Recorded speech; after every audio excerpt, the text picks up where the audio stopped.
bloque del Correcámara del día de hoy y se estrenó esta semana en Cinemateca una ficción uruguaya entre tantos documentales que se han estrenado. Se llama Crisis. Invitamos a sus directores a conversar con nosotros, a Adriana Nartalo y Daniela Morín. Bienvenidos a ambos. Gracias. Yo decía esto de la ficción porque la verdad es que venimos de varios estrenos de documentales. ¿Cuándo decidieron ustedes que querían hacer una ficción? Empezando por ahí. Desde siempre.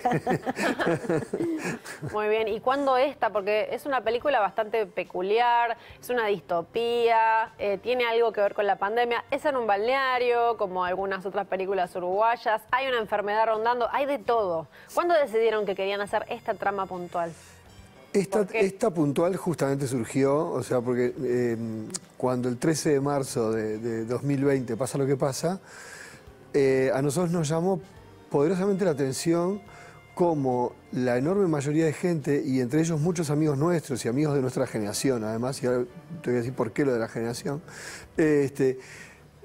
cómo enseguida acataban ese asunto de encerrarnos, ¿no? de encerrarnos y protegernos ante algo de lo que no sabíamos prácticamente nada, porque no se sabía la procedencia bien, y sobre todo porque la procedencia en todo caso era secundario, pero tampoco se sabía cuáles eran las medidas lógicas para protegernos, para realmente evitar, digamos, la propagación, y mucho menos para combatirlo y todo lo demás.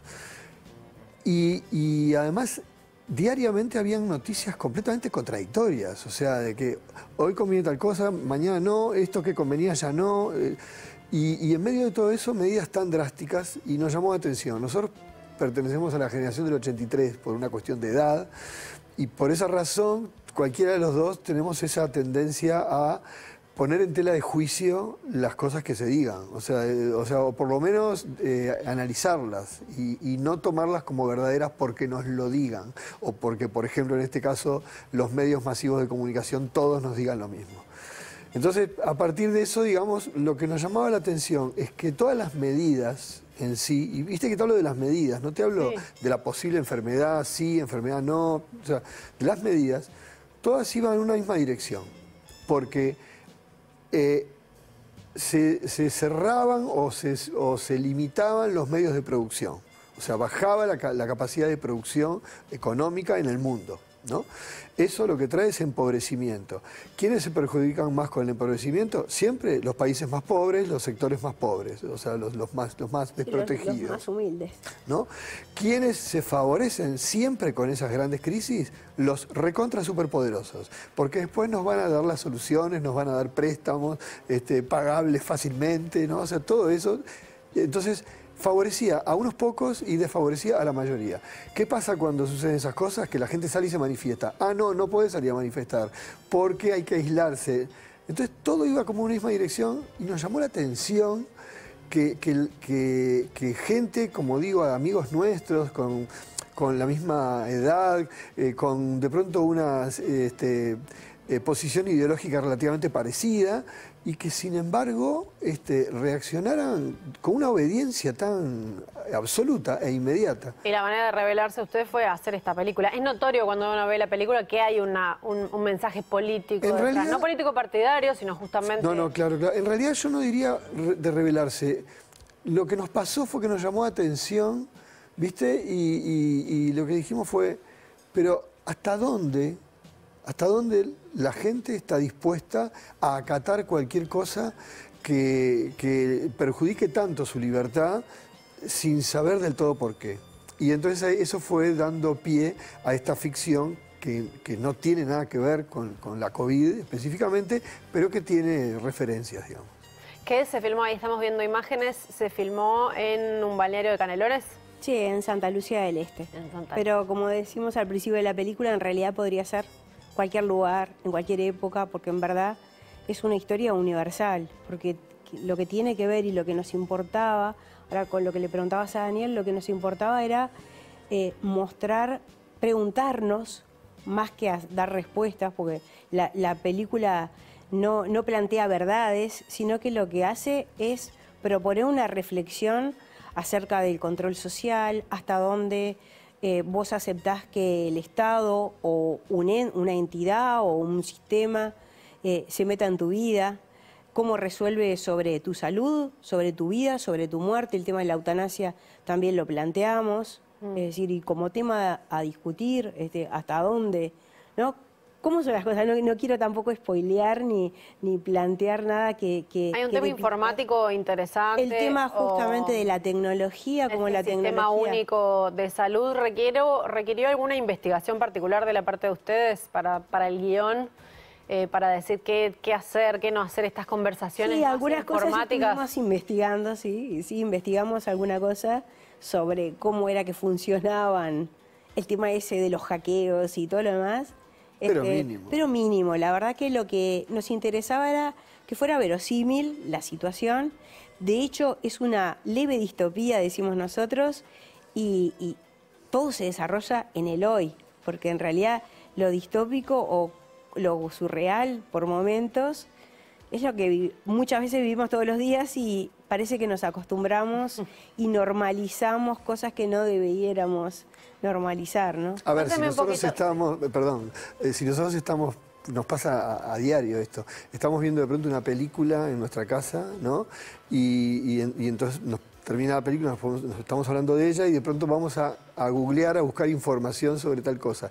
Y ponemos la primera letra y ya nos sugiere la palabra que estábamos diciendo. O sea, hay un sistema de control tan brutal que en realidad no tuvimos que ficcionar mucho. O sea, le agregamos un poquito, simplemente que el sistema pueda encender los celulares aunque uno no quiera.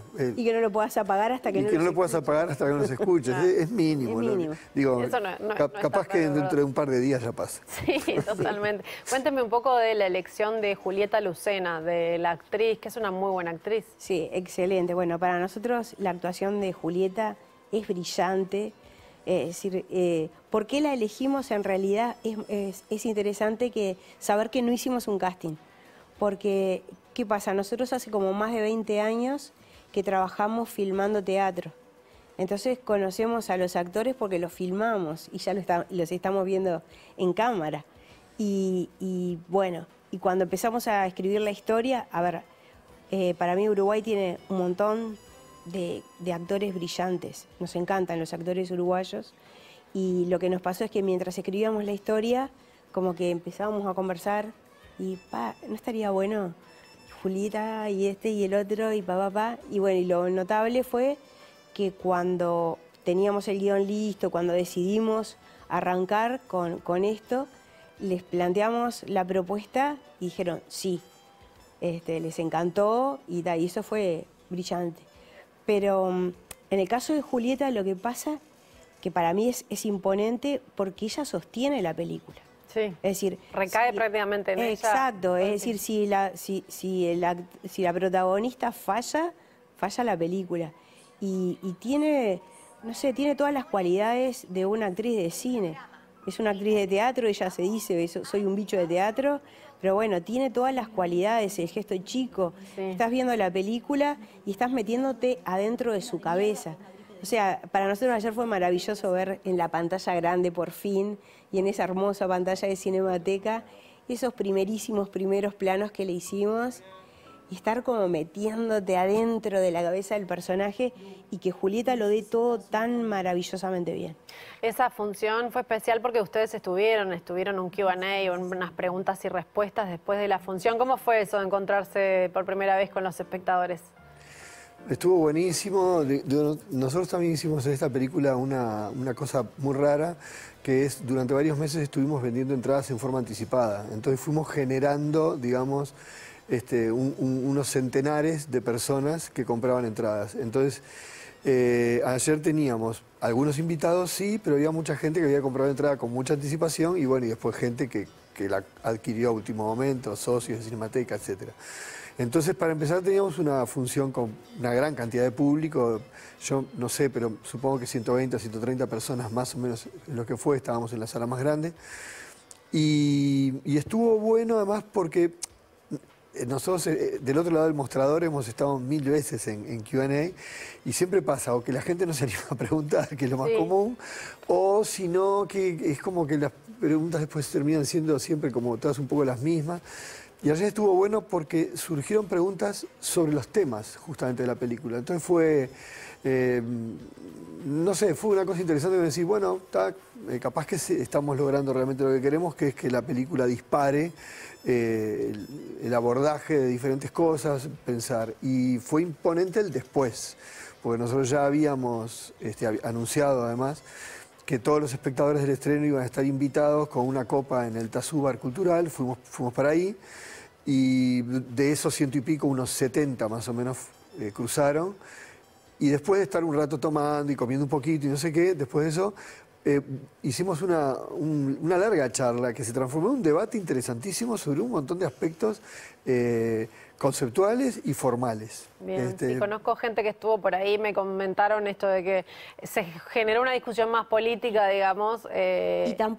Sí, política por un lado, y por otro lado lo que estuvo buenísimo es porque había gente más veterana, gente de nuestra edad, y habían gurises, exalumnos. Nosotros somos docentes de UTU, del bachillerato y de la tecnicatura de UTU. ¿Ustedes trabajaron con algunos de los alumnos en esta película, verdad? Todo el equipo técnico está conformado con egresados del bachillerato o la tecnicatura, todo íntegramente.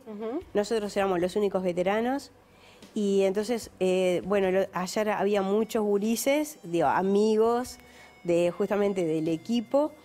Y lo que estuvo bueno fue que en determinado momento los gurises estaban medio enojados porque como que se estaba volviendo todo el tema político que hablaban los mayores, y ellos querían hablar de otras cosas que les había dejado la película, que eran como más profundas y que en realidad tenían más que ver con lo que nosotros queríamos decir en la película. Es decir, que tiene más que ver con lo humano.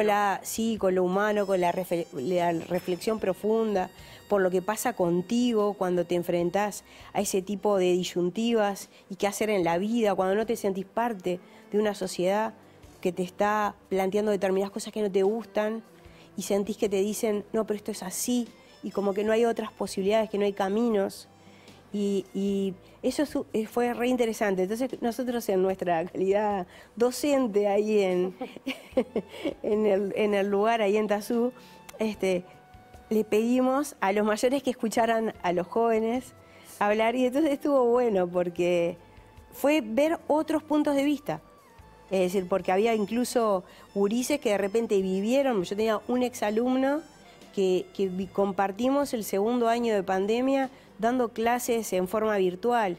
Entonces él, por ejemplo, me planteaba que nunca se había puesto a pensar, que él no lo había sentido como nada como ni autoritario, ni el encierro ese que nosotros planteamos en la película, que a nosotros nos parece terrible, que para nosotros, es decir, yo escucho un helicóptero, ¿no? Con el tema de seguridad, yo escucho los helicópteros, yo siento que estoy volviendo a la época de la dictadura. Realmente es algo de piel, lo siento así. No puedo evitarlo, me molesta mucho, no lo soporto. Y ellos me decían, bueno, yo no lo siento así, porque claro, no lo viví. Entonces ahora ustedes lo plantean así, y entonces estoy viendo, y cuando vi la película y lo que ustedes plantean, ahí me pongo a pensar que claro, yo creía que estamos viviendo una libertad que capaz que no es tanta. Ahí está bueno el encuentro de generaciones que se ve. Aparte ustedes están en el ruedo desde los años 80, ¿no? Con la productora Hacha y Tiza. No, con Hacha y Tiza Con Hacha y Tiza desde 2003, 2003. Pero en el mundo del cine, con cortometrajes, desde la docencia. Bueno, felicitaciones a ambos. Gracias. Invitamos a la gente a que vaya a ver Crisis y muchísimas gracias por haber estado en Correcámara. Gracias a vos. Gracias a vos. Nos vamos a la pausa y a la vuelta, la escena elegida de hoy y algo que se viene un poquito más adelante. Se va a poder ver una película acá en TV Ciudad. Ya volvemos.